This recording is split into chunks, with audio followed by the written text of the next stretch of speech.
I made a joke in yesterday's episode about faking my death and moving to Colombia. And while that is still on my plate, I'm still in the process of doing that. It got me thinking about flying and flights in general.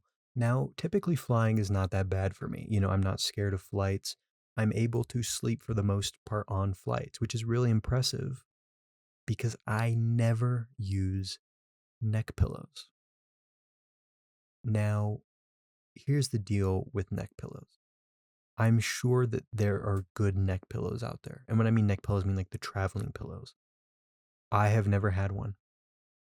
I've never had a good neck pillow. I've never had even like a bearable neck pillow.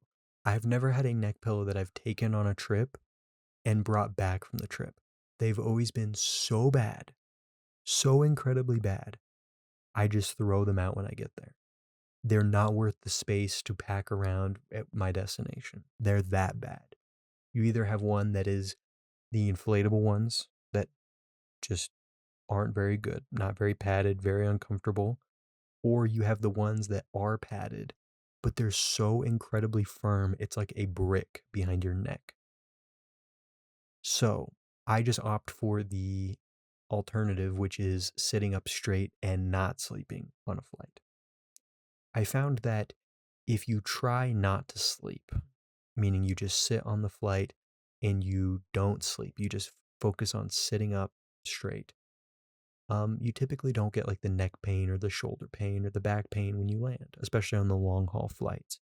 So I recommend that to anyone and everyone who is going on a long term flight.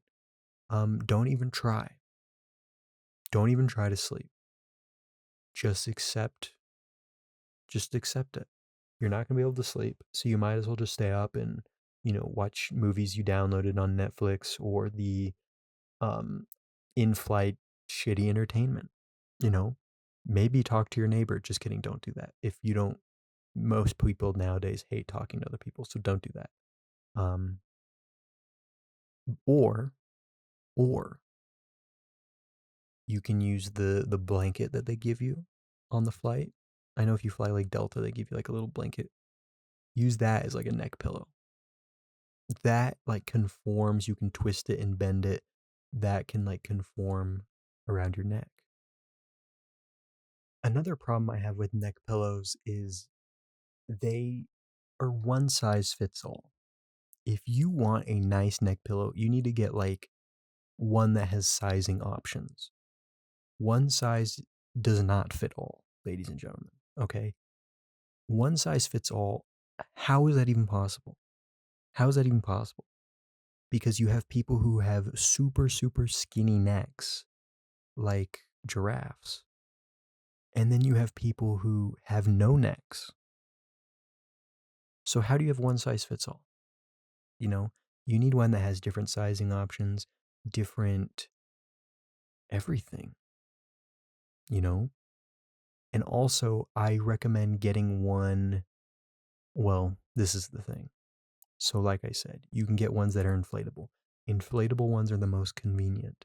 They are. They're super convenient because you don't have to pack it around with you once you reach your destination. But I would also say that they're not very comfortable. They're not. But like I said, the purpose of this episode is say that I've never had a comfortable one. Essentially, I've had the inflatable ones. They're never very comfortable, even if you don't inflate them all the way. I've had the like beanbag ones. Those aren't very comfortable either. And then I've had like the memory foam, like cushy kind of ones. Those are especially uncomfortable. So I think it's just kind of one of those things where it's like pick your poison. And then over time, I've just learned to just not consume any poison. I'm just kind of over it. I'm good just not taking one. They're a hassle. They cost extra money, and they're just not worth it to me, in my opinion. But if you enjoy travel pillows, let me know. Neck pillows, I don't know what they're called. Um, Let me know down in the comments. I really, really want to know your opinion on this. I care. That's not supposed to sound sarcastic. Anyway, I appreciate you listening to this, and I will see you tomorrow.